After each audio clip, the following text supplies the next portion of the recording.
Lafourche Deputy Sergeant Nicholas Pepper is being remembered tonight as an officer who always went the extra mile. He died yesterday in the line of duty. Good evening, everyone, and thanks for watching.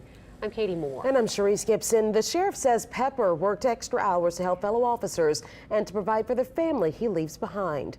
Meg Ferris is just back from Thibodeau and joins us now in studio with the latest. Meg. And Cherise and Katie, family and fellow deputies now of Sergeant Nicholas Pepper are planning his funeral with full honors. They're hoping to have it this Wednesday morning before the Easter holy days.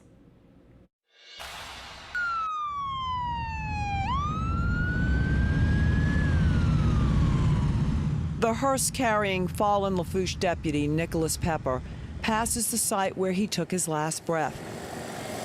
He was doing what he loved. If you're old enough to remember the TV series Dragnet, he's Joe Friday.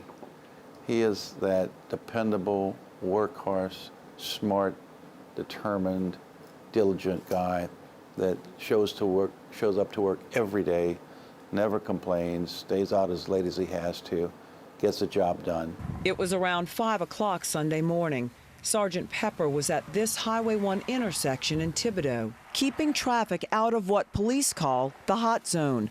Houma police were in pursuit of a driver. He had finally stopped. Negotiations began and went on for 20 minutes. And then, out of nowhere, he just accelerated. Sergeant Pepper jumped back in his cruiser, anticipating a pursuit. And at the very last moment, he took his vehicle and decided he was going to make it a weapon of mass destruction, a dangerous weapon, and turned directly into a passenger side. It was just a horrendous, horrendous crash. Nick, as he was called by friends, was only 44.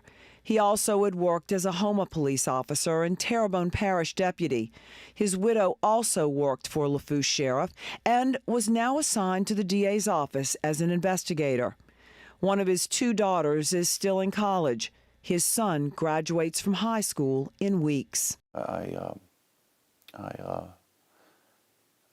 walked into church service at 7 o'clock last night, where I attend at Nichols, and his daughter walked in, and we embraced and comforted each other.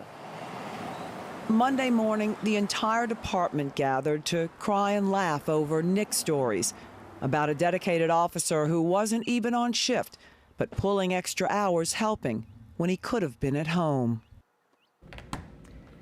And the sheriff says the suspect is still in the hospital and will be booked when he gets out.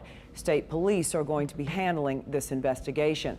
If you'd like to help the family, you can donate to the Memorial Fund, and we have that full address on WWLTV.com with this story.